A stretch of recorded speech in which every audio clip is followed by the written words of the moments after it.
And yes, he was also appointed as Indian State Governor. So now.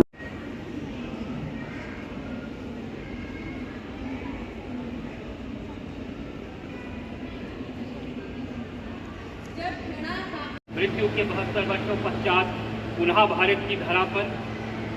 बस पटेल जी, यही समझ लीजिए, छोड़ पकड़े अपने आदित्य देश के दर्शन करने को आ गए। सरोजरा पर उतर आई है और इसके सौंदर्य का रसपान करने के लिए समस्त गंधर्व यत्र तत्र विराजमान हो रहे हैं। परंतु पटेल जी, इस स्वाधीनता को प्राप्त करने हेतु जाने कितनी ही महान विभूतियों ने संघर्ष किया। वहीं खुदीराम बोस, प्रफुल्ल कुमार चाकी, कामरेड धनवंतरी, कामा बापत, अलूरी भी वही। खुदीराम बोस मात्र 18 वर्ष की आयु में अमर बलिदान दिया अपने देश की स्वतंत्रता के लिए, और जता दिया कि शोषितों के अंदर जब शोषण के विरुद्ध आग भड़कती है ना, तो क्रांतियां जन्म लेती हैं और एक जागृत समाज का उदय होता है। तब युवाओं ने ऐसी धोतियां पहनना शुरू कर दिया था जिसके किनारों के ऊपर लिखा होता खुदीराम। और मैं प्रफुल्ल कुमार चाकी, खुदीराम के साथ साथ युगांतर का सदस्य मैं भी था। युगांतर के बाशिंदों ने ये कसम खा रखी थी कि भारतीयों पर जुल्म ढाने वाले फिरंगियों को नाकों चले चबाकर ही दम देंगे। तिगलक सिंह स्क्वाड ने हमारे सेनानियों को कुचलने में कोई कसर न छोड़ी थी। कितनों को तो मौत के घाट लगा रखा था। मजिस्ट्रेट ने युगांतर ने उसका खात्मा करने की योजना बनाई। मुझे और खुदीराम को इस काम के लिए चुना गया। हाँ, मैं खुश था। मात्र 18 वर्ष की उम्र थी मेरी और युगांतर ने मुझ पर विश्वास दिलाया। और मैं भी बहुत खुश था। युगांतर के साथ साथ उस हत्यारे को मारने के लिए आखिरकार हम दोनों को चुना गया। वो देखिए, किंग्स वार्ड की सुरक्षा के लिए कलकत्ता में चारों तरफ पुलिस तैनात हो चुकी है। मैंने अपना नाम हरेंद्र से कागज किया। और मैं दिनेश चंद्र राय लिख रहा हूं। हम धर्मशाला रहने आ चुके हैं। किशोरी मोहन धर्मशाला अच्छी तरह चला रही है। वो देखिए, कलकत्ता का सीआईडी ऑफिसर आश्वस्त हो गया है कि किंग्स फोर्ट का कत्ल करने निकले लड़के कलकत्ता तो पहुंचे ही नहीं। द ब्रिटिश क्लब के ठीक सामने किंग्स फोर्ट अपनी पत्नी के साथ ब्रिज खेल रहा है। क्लब के ठीक अंदर प्रिंकल कैनेडी की पत्नी और बेटी के साथ। मगर अफसोस, हमारा वक्त गलत जगह फूट चुका था। जोर का धमाका हुआ था और दोनों निर्दोष औरतें जमीन पर तड़प रही थी। मैं बहुत दुखी हो गया था। हमारा मिशन फेल हो गया। कसूरवार की जगह बेकसूर लोग मारे गए। मगर भागने के सिवा दूसरा कोई चारा न था। अभी शेष बहुत काम करने थे। मैं भागता हुआ एक चाय की दुकान पर पहुंच गया। वहां बैठे फतेह सिंह और शिव प्रसाद सिंह को पर शक हो गया। ओह, मैं पकड़ा गया। और मैं ट्रेन में था। वहां बैठे नंदलाल बनर्जी को मुझ पर शक हो गया। बचने का कोई चारा ना था। मगर दुश्मन के हाथों मरने से अच्छा था मैं अपनी मौत अपने हाथों मरूं। हाँ, मैंने अपनी ही गोली आप निगल ली और अपनी मातृभूमि पर निशावर हो गया। मैंने कायर बनकर नहीं, वीर स्वतंत्रता सेनानी बनकर इस संसार का त्याग किया।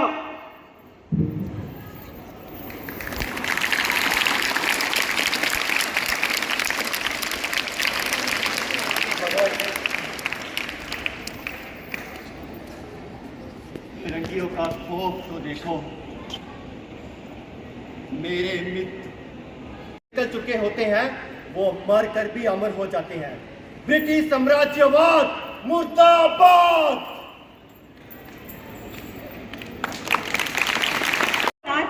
का बलिदान भी तो कुछ कम महत्वपूर्ण नहीं था, जिन्होंने मजहबी कट्टरपंथियों की सोच को एक नया ही चोला धारण करवाया।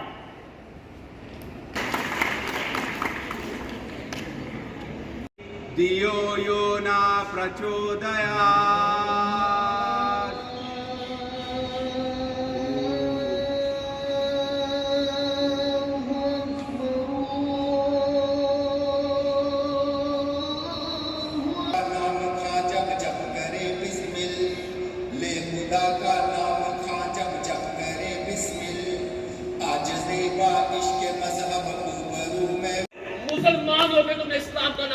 किया है। इससे अच्छा था सहनाब भी लेता। सरासी पहनाओ इसे और बिरादरी से बाहर दे दो। बेमुरब्बत कहीं का। कौन है आप लोग? प्रभात समीर में प्रसन्नचित होने के बजाय उत्तेजित हुए जा रहे हैं। बाहर निकाल हमारे लड़के को इस कपट से। इसका मजहब बदलने जा रहा है तू। हमारे लड़के को हमारे हवाले कर दे, वरना वैश्य बनने में देरी नहीं लगेगी। हम तेरी रग-रग से वाकिफ हैं। लोगों का मजहब बदलता है और कहता है कि शुद्धि कर रहा हूं। हमें तेरी मुनाफिकत से कोई वास्ता नहीं। हमारे लड़के को हमारे हवाले कर दे। मिथ्या आरोप है मुझ पर। मैं हर धर्म का सम्मान करता हूँ भाई, किसी का शुद्धिकरण नहीं करता। बस एक अपराध है मेरा कि मैं अपने धर्म हिंदुस्तान प्रजातंत्र का पक्षधारी हूँ और हिंदुस्तान के नौजवान उसमें शामिल होने की इच्छा रखते हैं। झूठ बोलता है, वतन परस्ती का दिखावा करता है। हमें तेरी वतन परस्ती से कोई सरोकार नहीं। हमारा लड़का हमें दे। है कोई काफिर जो राम की गिरवा में हाथ डाल सके तो आए सामने। आज एक मुसलमान हिंदू का खेरे से कवच बनकर खड़ा है। तेरा दिमाग सकिया गया है। जिसने तुझे बरगलाया है वो यही आर्य समाजी है। मैं दिमागी तौर पर बड़ा चंगा हूं। आपको तामीर की जरूरत है। अबे सुन, टोने टोटके जानता है ये काले जादू का माहिर। हाँ, टोने टोट के जानता है। तभी अल्लाह की इबादत कर रहा हूं मैं आर्य सामाजिक मंदिर के गलियारे में, क्योंकि अपने मंत्र उच्चारण से इसने मुझे अमन और भाईचारे का सबक सिखाया। काफिर से लड़ना जैसे कुरान की आयतें सिखाती। तेरा घर बार दुश्मन बन जाएगा तेरा। तेरी दलीलें सुनने वाला कोई नहीं होगा। रवान फरमाइए, यहाँ की जोर आजमाइश नहीं चली। चलिए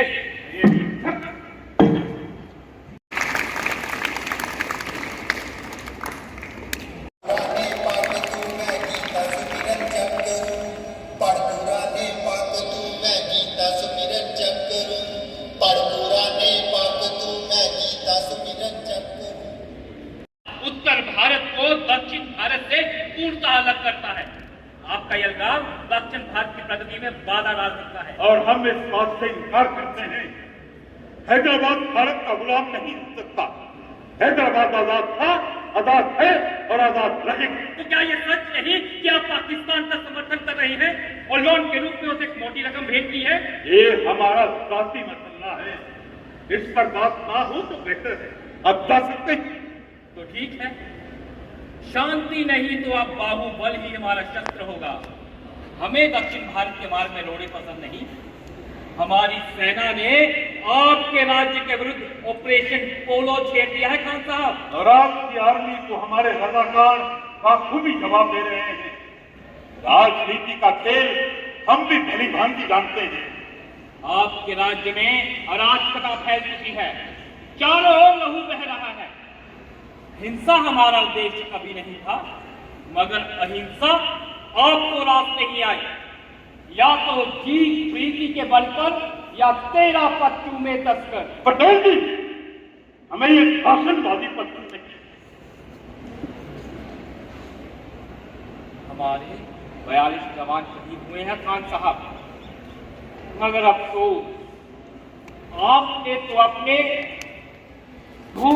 रजाकार गवा दिए। पटेल जी, आप युद्ध हार चुके हैं खान साहब। अच्छा होगा तो इच्छा से एकीकरण अंगीकार कर लीजिए। क्या कहा? क्या कहा आपने कि हम जंग हार चुके हैं? नहीं नहीं नहीं, ये नहीं हो सकता। सत्य को स्वीकार करना सीखे खान साहब और संधि पत्र पर हस्ताक्षर कीजिए।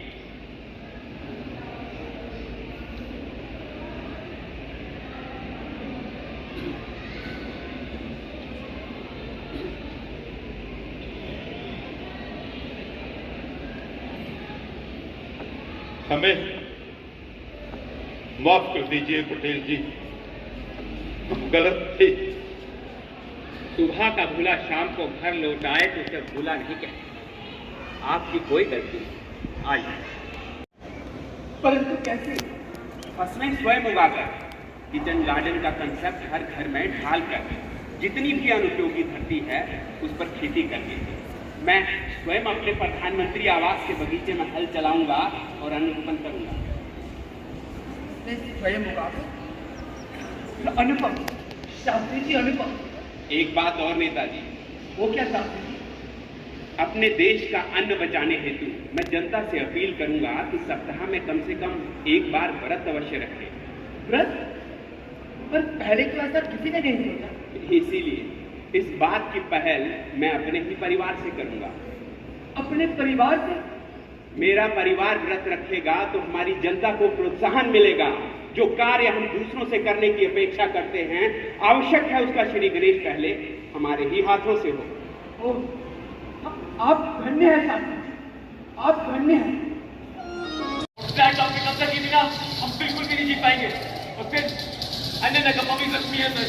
I can't tolerate sir, I can't tolerate. Captain, I can understand, but you are suffering from high fever and your eyes have got red. Then how can I allow you to join the war? Please sir, मैं आपके सामने हाथ जोड़ता हूँ।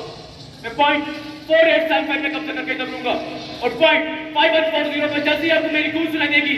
जितने मांगे more sir, yes जितने मांगे मोर। ओ कैप्टन, कैप्टन, तुमने मुझे लाजवाब कर दिया।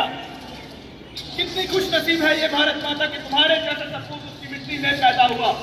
कैप्टन विक्रम बत्रा, जाओ जाओ और अपने टेबल पे दुश्मन के हौसले पस्त कर दो। भारत माता तुम्हें सेहत बख्शे। जाओ कैप्टन, एक बार फिर अपने काम को जस्टिफाई कर दो। मुझको घाटी के 100 4875 पर मुझे अपना का बहरावी सिपाही और तुम्हारे साथ में 25 अन्य सैनिकों को भेजने की अनुमति देता हूँ। Good luck. दुर्गे माता की जय। इनका एक दिन का तक तुम्हें लेने नहीं देंगे। अच्छा होगा अपने वतन का रुख करो। शेरशाह क्या करो मुझे।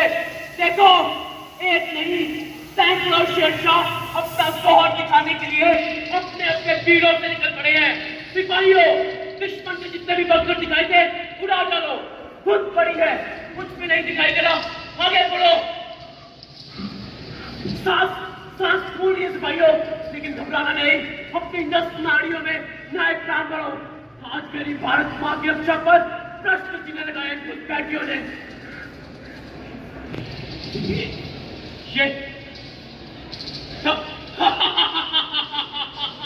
ये क्यों मशीन गन है।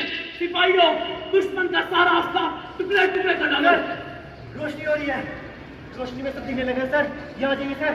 सूबेदार जी, अब छिपकर नहीं, आमने सामने जंग होगी। हे बाप, मेरी बंदूक से उस वक्त तक गोलियां चलती रही कि जब तक मेरी सांस बंद ना हो जाए।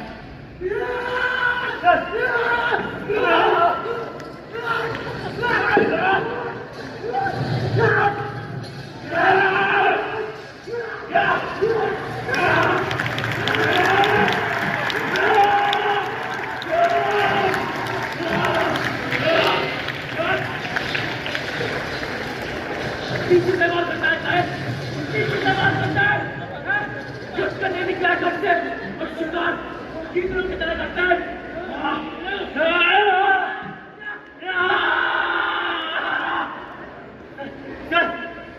सर आपने साथ पाकिस्तानी मारे हैं सर। सर यहाँ जाइए, दुश्मन जी को करें नजर नहीं पड़ेगी किसी का। यहाँ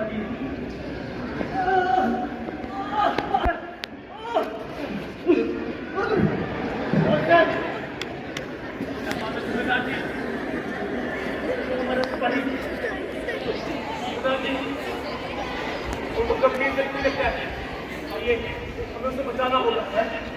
बात कर रहे हैं आप, दुश्मन की पेपर है और लगता है कि हमारा फ्लैश नहीं हो गया है। दुश्मन की गोली से पहुंच दिया जाए। सूबेदार जी, कैसी बातें कर रहे हैं आप?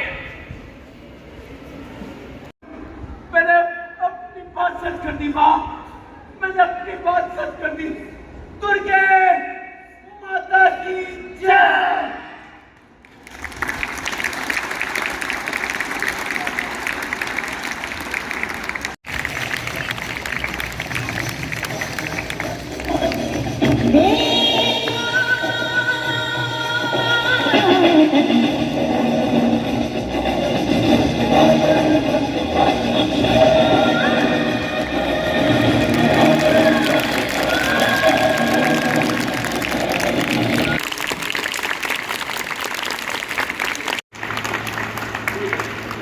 Thank you very much.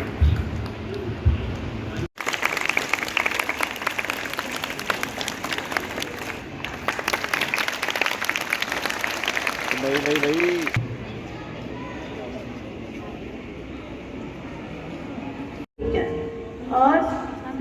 Subhash Chandra Bose, Sarojini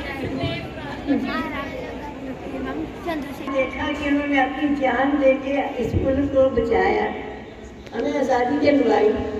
हम लोग क्या कर रहे हैं अपने मुल्क के लिए? आप कुछ सोचते हैं? कुछ कम से कम और कुछ तो सोच तो कर सकते हैं, अपने देश को सफाई की तरफ ध्यान दे सकते हैं, और कुछ नहीं। और कहाँ प्लान लगा सकते हो? कम से कम